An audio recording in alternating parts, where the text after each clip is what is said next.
आज के वीडियो में बात करने वाले हैं जनरेशन ऑफ कंप्यूटर्स के बारे में। सीपीसीटी एग्जाम में सिलेबस के अनुसार सबसे पहला टॉपिक जो आता है वो जनरेशन ऑफ कंप्यूटर का आता है। तो आज के वीडियो में हम जनरेशन ऑफ कंप्यूटर के कॉन्सेप्ट को समझने वाले हैं। क्या इंपॉर्टेंट पॉइंट्स हैं जो अक्सर एग्जाम में पूछे जाते हैं। सबसे पहली बात, यहाँ पर जनरेशन ऑफ कंप्यूटर की अगर बात करें तो 5 जनरेशन में यहाँ पर आप देख पा रहे हैं फर्स्ट, सेकेंड, थर्ड, फोर्थ और फिफ्थ, 5 जनरेशन में इसको बांटा गया है।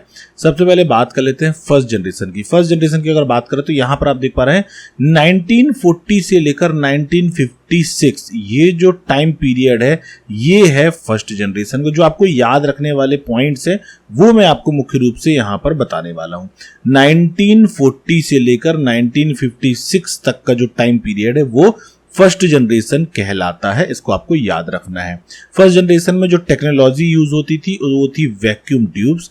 टेक्नोलॉजी वैक्यूम ट्यूब का इस्तेमाल होता था। ध्यान से सुनिएगा, मैं इंपॉर्टेंट पॉइंट पर आपको फोकस कर रहा हूं क्योंकि एग्जाम में एमसीक्यूज के दौरान यही पॉइंट्स हैं जो अक्सर पूछे जाते हैं। ठीक है, फर्स्ट जनरेशन में कौन सी टेक्नोलॉजी यूज होती थी? वैक्यूम ट्यूब की यूज होती थी। फीचर्स की बात करें तो ये आकार में बहुत बड़े होते थे, हाई पावर कंजप्शन होता था, generate a lot of heat, बहुत गर्मी इसमें से निकलती थी, लो स्पीड होती थी और ये केवल मशीन लैंग्वेज यूज करते थे।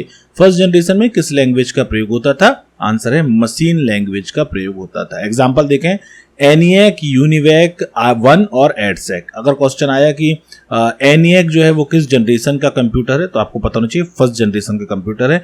यूनिवैक किसका है? फर्स्ट जनरेशन का। एडसेक किसका है? फर्स्ट जनरेशन का। ठीक है, तो ये कुछ क्वेश्चन जो बनते जा रहे हैं यहाँ से वो भी मैं आपको एक्सप्लेन करता जा रहा हूँ। अब आ जाओ सेकेंड जनरेशन में। यहाँ पर जो टाइम पीरियड दिया गया है 1956 से 1963, 56 से लेकर 63 तक का जो टाइम पीरियड बताया गया है वो सेकेंड जनरेशन का बताया गया है।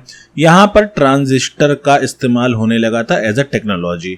फीचर्स की बात करें, इसका आकार फर्स्ट जनरेशन की अपेक्षा थोड़ा सा कम हो गया था, स्पीड ज्यादा बढ़ गई थी, रिलायबल हो गया था, हीट लेस हो गई थी, कम हो गई थी। इसके अलावा जैसे फर्स्ट जनरेशन में मशीन लैंग्वेज बस का इस्तेमाल होता था, यहाँ पर असेंबली लैंग्वेज और अर्ली हाई लेवल लैंग्वेज का प्रयोग होने लगा था। एग्जाम्पल में IBM 1401, IBM 7090 और CDC 1604 कंप्यूटर यहाँ पर दिए गए हैं।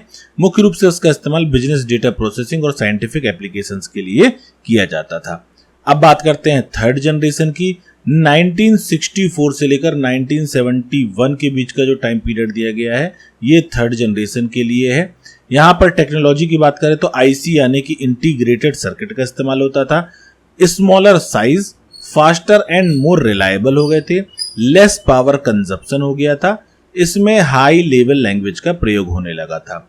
एग्जाम्पल यहाँ पर आप देखेंगे IBM सिस्टम 360 और PDP-8, CDC 6600, यहाँ पर इसके एग्जाम्पल दिए गए हैं। यहाँ पर operating system, multi programming, time sharing का इस्तेमाल होने लगा था।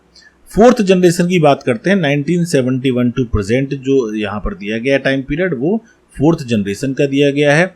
इसमें टेक्नोलॉजी VLSI यानी कि very large scale of integration या हम उसको माइक्रो प्रोसेसर भी कहते हैं, इसका इस्तेमाल यहाँ पर होने लगा था। इसका आकार बहुत छोटा हो गया था, वेरी फास्ट और रिलायबल हो गए हैं, लो पावर कंजप्शन हो गया, यूजर फ्रेंडली हो गया। मुख्य रूप से इसके example IBM PC, Apple II, Compaq, Dell PC, ये सारे के सारे इसके एग्जाम्पल में है और अब हम इसको पर्सनल यूज के लिए भी इस्तेमाल करने लगे हैं। फिफ्थ जनरेशन की बात करते हैं तो प्रेजेंट से लेकर जो फ्यूचर जो आगे आ रहा है अब ये सारा का सारा फिफ्थ जनरेशन की कैटेगरी में आता है। टेक्नोलॉजी की बात करें तो AI का इस्तेमाल मुख्य रूप से यहाँ पर आर्टिफिशियल इंटेलिजेंस का होने लगा है। साथ में ULSI का मतलब होता है ultra large of scale integration. ठीक है, पैरेलल प्रोसेसिंग इसमें होती है, अल्ट्रा फास्ट हो गया है, इंटेलिजेंट सिस्टम हो गया है, नेचुरल लैंग्वेज प्रोसेसिंग हो गया है, मशीन लर्निंग, रोबोटिक्स, ये सारे के सारे इसके फीचर हैं। एग्जाम्पल की बात करें, AI सिस्टम डेवलप हो रहा है, रोबोट्स में इसका इस्तेमाल हो रहा है, सेल्फ ड्रिवन कार इसमें बन रही है और स्मार्ट डिवाइसेस इसका बन रहा है। तो ये AI से रिलेटेड आपका फिफ्थ जनरेशन और आगे आने वाले जो कंप्यूटर्स हैं वो यहाँ पर फिफ्थ जनरेशन की कैटेगरी में आते हैं। तो ये हो गए आपके जनरेशन ऑफ कंप्यूटर। 5 कैटेगरी है, क्या क्या इंपॉर्टेंट पॉइंट है वो हमने आज के वीडियो में देखे। इसी प्रकार से CPCT के सिलेबस के अनुसार जो छोटे छोटे पॉइंट्स हैं वो सारे के सारे हम इसी प्रकार के वीडियोस के द्वारा देखेंगे। आपको करना है सिर्फ इतना सा काम कि चैनल को सब्सक्राइब कर लेना है।